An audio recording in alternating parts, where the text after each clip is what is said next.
Hello, this is Mr. Bozawi, and this is your English channel, Abdo English Academy. This day's lesson is about the past perfect continuous, its use, its form, and all about it. Okay, but before starting our lesson, please try to subscribe and hit the bell. السلام عليكم. نحن اليوم مع درس جديد من دروس تعلم اللغة الإنجليزية الفائدة الثانية بكالوريا. هذا الدرس بخصوص الماضي التام المستمر، كل ما يتعلق بالماضي التام المستمر. ولكن قبل التطرق إلى الدرس أرجو من الطلاب والتلاميذ الاشتراك في القناة وتفعيل الجرس، وسنبدأ بحول الله ورعايته.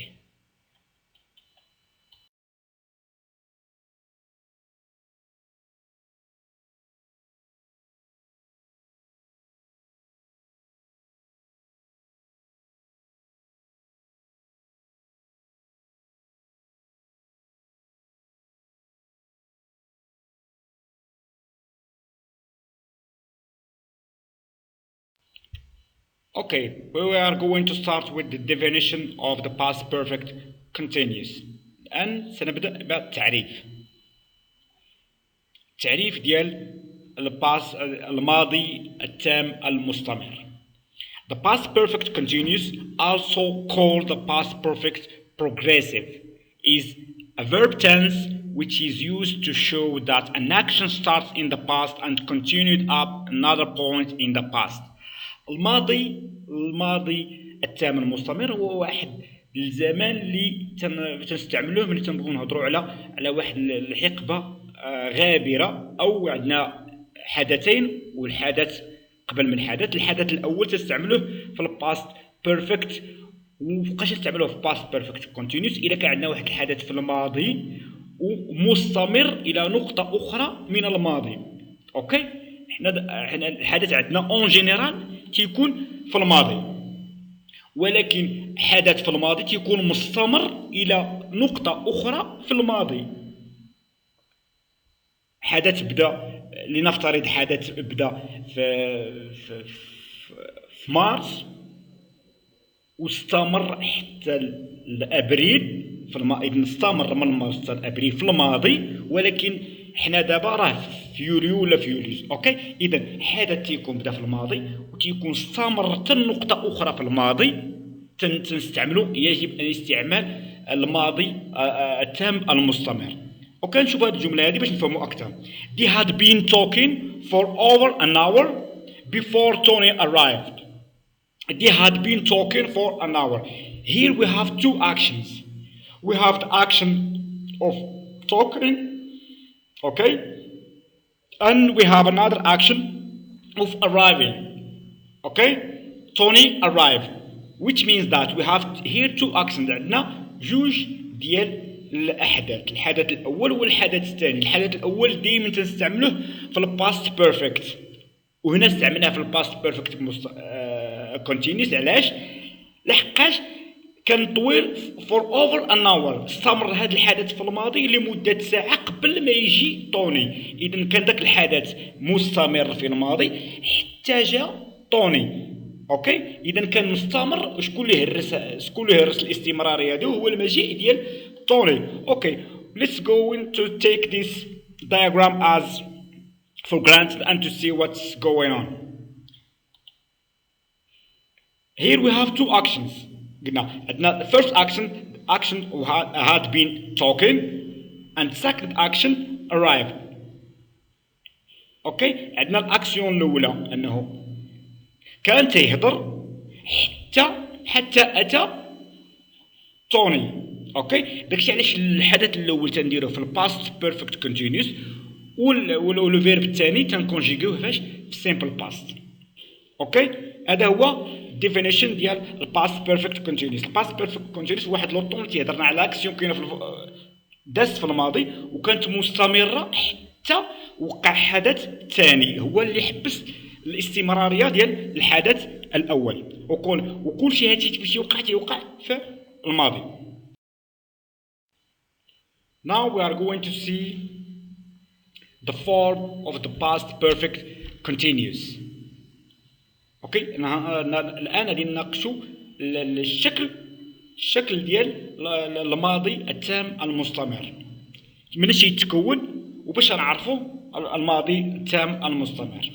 اوكي first of all we must have had as an auxiliary. خصنا يكون عندنا had as an auxiliary plus been plus verb plus ing. اوكي هذا هو الشكل العام ديال past perfect continuous. شكون هو هذا عندنا هو the auxiliary to have in simple past. اوكي هو مساعد الفعل، هو مساعد الفعل اللي خصو يكون مصرف فاش خصو يكون مصرف في simple past. اوكي the auxiliary to have in simple past هذا هو شكون هو مساعد الفعل اللي خصو يكون مصرف في simple past بلاس اش بلاس بين هو to be اللي غادي يكون مصرف في الباست participle. اوكي to be in a past participle been had been هو to be in a past participle. اوكي plus verb اللي the verb in the present participle the verb in the present participle. اوكي plus gerund or plus ing. اذا هذا هو الشكل العام ديال past perfect continuous. خصو يكون عندنا اوكي اول ريبيت خصو يكون عندنا had plus been plus verb plus gerund plus ing. had been living or had been sleeping or had been eating. Okay, had plus been plus verb plus gerund. We must put in our head that the verbs ending in e like leave, make, close, wipe, etc. we drop that e. إلا عندنا شي فيرب تيتسالى بإي بحرف أ إي اش نديرو فاش نبغيو نزيدو الجيراند تنحيدوه. هذا غير للتذكير فقط. إذن أي فيرب عندنا اللي تيتسالى بحرف إي like leave, make, close, wipe, what we are going to do we drop that e which exists at the end of the word. إذن دايما تنحيدو ديك إي اللي كاينة عندنا في آخر الكلمة واش نزيدو وتنديرو ال ing. Example I had been living there for quite some time. I had been living there for quite some time. كنت أعيش هناك لبعض الوقت. اوكي كنت أعيش هناك لبعض الوقت. إلا لاحظتوا معنا هنا عندنا living اش درنا حيدنا إي وعوضناها بجيرند ing. Now we are going to see the form of the past perfect continuous in the three states. نشوف في في الحالات الثلاثة اللي تنستعملوهم. إن حالات ثلاثة هو الأفيرماتيف الجملة عادية وفي جملة الرفض وفي السؤال في النيجاتيف or interrogative or question. We can see interrogative or question. Okay, we are going to see with affirmative form. The affirmative form of the past perfect continuous. As we say in advance, subject plus had plus been plus verb plus ing. This is the form of the past perfect continuous in affirmative or positive sentence. هذا هو الشكل ديال past perfect continuous في جملة عادية، جملة إخبارية عادية. Like she had been trying for about 2 years. She had been trying for about كانت تحاول لمدة سنتين. It had been raining hard for several hours. It had been raining hard for several hours. كانت تمطر بشدة لعدة ساعات خلت. اوكي وماضية.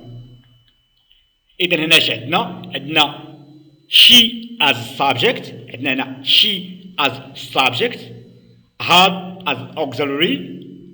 been to be conjugated in the past participle and try as a verb and gerund هذه هي القاعده. عندنا شيء لي object subject sorry. عندنا had been trying for several. عندنا it subject had been raining hard for several hours. Now we are going to see the form of the past perfect continuous in negative form. دابا نشوفوا في حالة الرفض كيفاش تتكون الشكل ديال past perfect continuous. Okay, we are going to start with subject plus had plus not plus been plus verb plus gerund. إذا هنا شفنا من الاختلاف بينها وبين الجملة العادية الإخبارية هي not ديال الرفض. باش تكون عندنا how to negate a sentence. إذا خصنا نضيفوا لها شي حاجة ديال الرفض. إذا ضفنا لها not. فين تجي عندنا هاد not situation ديالها هي been auxiliary and been. انتبهوا إذا not فين تنديروها been auxiliary و been. Okay, we are going to say an example here. I had not been listening to the news. I had not been listening to the news. Okay, another example. They had not been paying attention. They had not been paying attention. فين موقعات لنا هنايا not been had و been. اوكي نشوفوا في interrogative form. The interrogative form of the past perfect continuous من اش يتكون كيف تيكون. That's what we are going to see. داكشي اللي غنشوفو دابا. اذا هنايا الا كنا تنبداو في الجمل في النيجاتيف وفي الافيرماتيف بالسابجيكت، في الانتروغاتيف ما تنبداوش بالسابجيكت، تنبداو بالاوكسيلري. اوكي انتبهوا، اذا ما تنبداوش بالسابجيكت باش تنبداو بالاوكسيلري. اذا تنديروا هاد بلس سابجيكت، الانفيرجن اوف سابجيكت. اذا هنا لانفيرسيون ديال اش؟ ديال السوجي. اذا بدل ما يجي السوجي هو الاول تيجي هو الثاني. اذا تنديروا سابجيكت auxiliary sorry I'm really sorry auxiliary subject being verb gerund. اوكي اذا هنا في الانتروغاتيف فورم سير فو بلي انتبهوا، في الانتروغاتيف فورم تنبداو باش بالاوكسيلري ما تنبداوش بالسابجيكت. داكشي غادي نشوفوا في الامثله اللي عندنا هنا. had she been talking about him. had she been talking about him. اذا باش بدينا بالاوكسيلري had، ما بديناش بشي subject. had you been playing tennis. had you باش بدينا بالاوكسيلري had، بالاوكسيليان had بمساعد الفعل. had you been playing tennis. This is the form of the past perfect continuous in affirmative, negative and interrogative form. Okay, if you know how to formulate the past perfect continuous, please let's go to the use of the past perfect continuous and how we are going to use it. دابا سنغوص حالا في كيفية استعمال الماضي التام المستمر. Okay, let's go. Now we are going to see and to know how to use the past perfect continuous. الآن سوف نحاول تعلم ومعرفة استعمال الماضي التام المستمر. Okay, نشوفوا الاستعمال الأول. The first use duration before something in the past. duration before something in the past. ايش تعني لنا هذه المسألة؟ هذه تعني أن عندنا حدث طويل في الماضي قبل من حدث ثاني في الماضي. duration before something in the past. إذا عندنا حدث تيوقع في مدة طويلة قبل من حدث ثاني، ولكن هذا الشيء كل شيء أين يقع في الماضي. Okay, duration before something in the past. Okay, here we have an action in the past which long for some time in somewhere in the past. اوكي عندنا حدث تيوقع طويل في الماضي قبل من حدث ثاني في الماضي. هذا هو الاستعمال الاول ديالاش ديال الباست بيرفكت continuous. We use the past perfect continuous to show that something starts in the past and continue up until another time in the past. اوكي اذا كما شرحت سلفا أن تنستعملوا الماضي التام المستمر باش نبينوا حدث وقع في الماضي وبقى مستمر حتى وقع حدث ثاني آخر في الماضي. هذا هو الاستعمال ديال past perfect continuous. Example: they had been talking for over an hour before Tony arrived.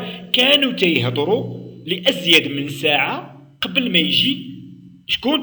توني، قبل أن يأتي توني. إذا الحدث ديال التحدث كان مستمرا إلى غاية مجيء توني. وهاد الحدثين كلهم بجوجهم راه وقعوا لنا في الماضي، غير حدث قبل من حدث، والحدث الأولاني كان طويل قبل ما وقع الحدث الثاني.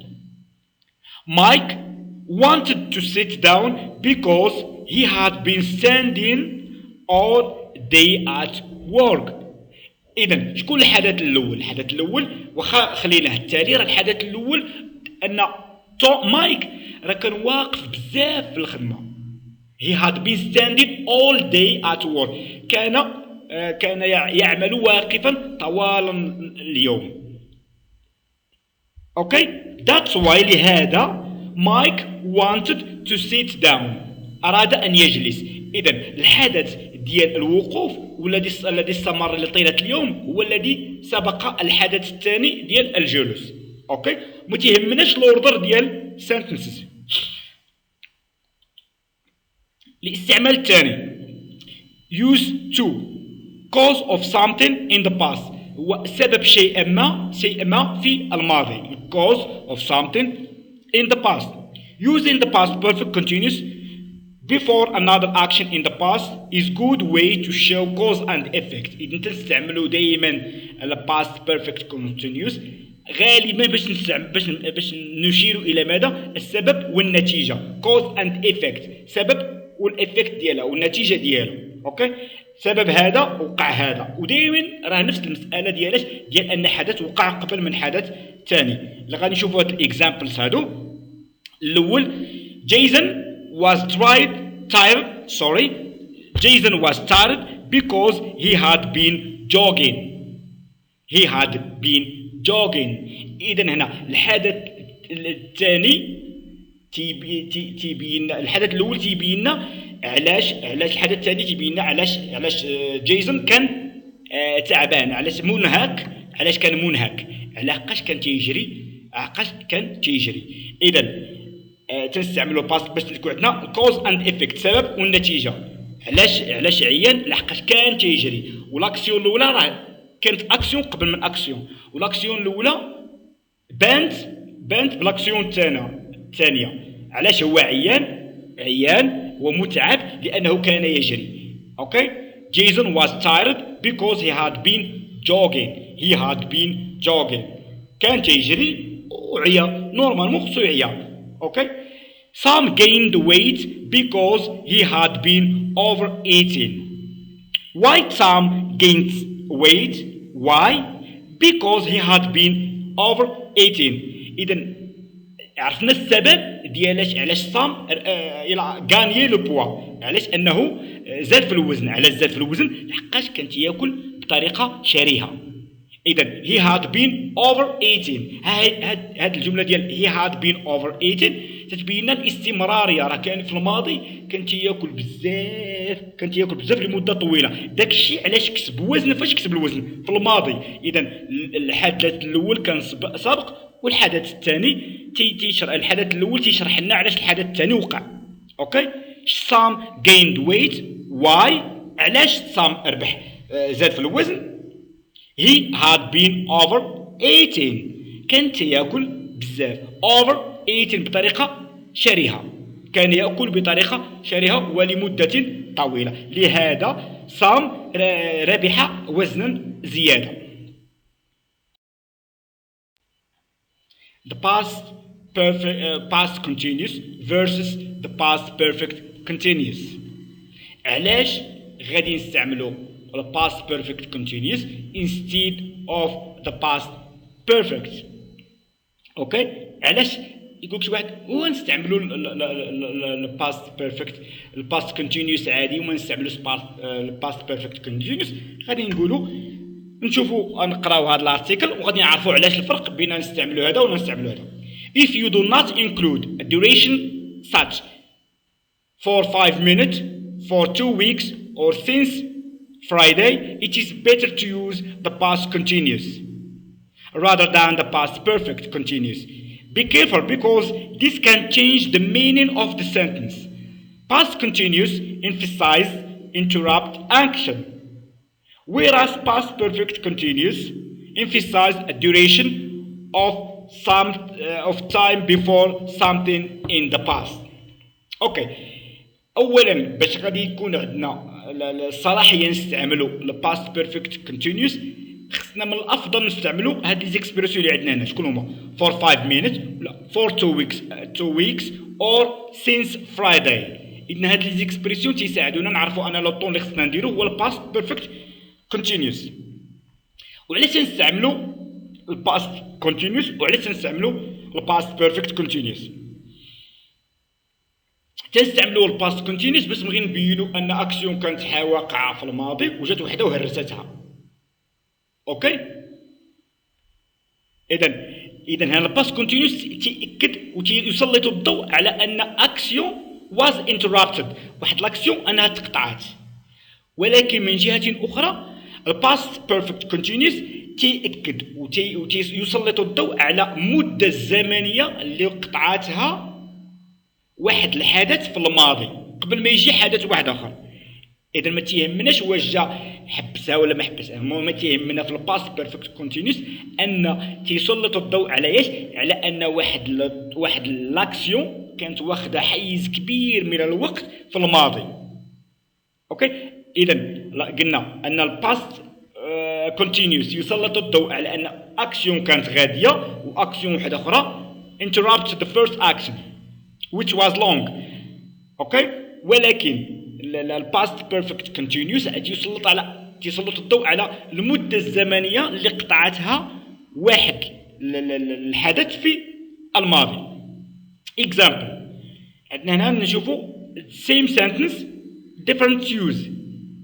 He was tired because he was exercising so hard. He was tired because he was exercising so hard. هنا استعملنا السيمبل باست والباست كونتينيوس. إذا اش تعني لنا هذه الجملة هذه؟ This sentence emphasizes that he was tired because he was exercising at that exact moment. اوكي. هذا تبين انا علاش عيان، هو انه كان تيتريني حتى واحد الحدث ملي كان تيشرح لك علاش انا عيان ولا علاش هو عيان، لحقاش راه كان تيتريني لهاد المده الزمنيه. اوكي. اذا هي واز تايرد. علاش هو تايرد؟ لحقاش كان تيتريني حتى لواحد الوقيته فاش بغى يشرح لك علاش هو كان تيتريني. اما الا قلنا he was tired because he had been exercising so hard. اوكي. اذا اش نبغي نبينو؟ this sentence emphasizes that he was tired because he had been exercising over a period of time. هنا تبين انه علاش متعب، لانه كان تيتريني واحد المده زمنيه. تنهضروا على duration، مده زمنيه. It is possible that he was still exercising at the moment or that he had just finished. يقدر يكون راه مازال تيتريني ملي that moment of talking about that experience.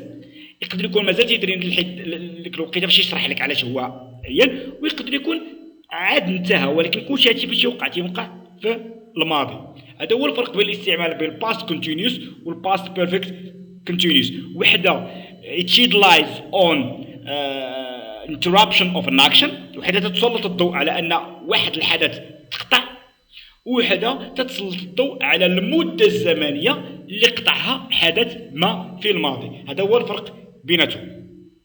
اوكي. Now we are going to see an exercise. It's so easy. Past perfect continuous tense exercise. It is a practice exercise for you. Practice exercise for you. هذا تمرين للتدرب من أجلكم. إذا اش تحاولوا اش ديروا؟ تخرجوا التمرين هذا اللي غادي نعطيكم دابا، تلقاو الحل واللي لقى اي صعوبات تنقولها. وتنشكر التلام اللي تيتفاعلوا معايا وتيصيفطوا الاسئله في الكومنتريز، وعارفين اني دائما تنجاوب. وشكرا على التفاعل ديالكم. والاسئله هما هادو اذن تو سامبلومون كلشي هاد لي فيرب فاش غادي نديروه في الباست بيرفكت كونتينيوس. اوكي. before saying goodbye please try to subscribe. اشتركوا في القناه ليصلكم وفعلوا الجرس ليصلكم كل جديد. وانا دائما رهن اشاراتكم. I will say goodbye and see you next lesson. Good luck.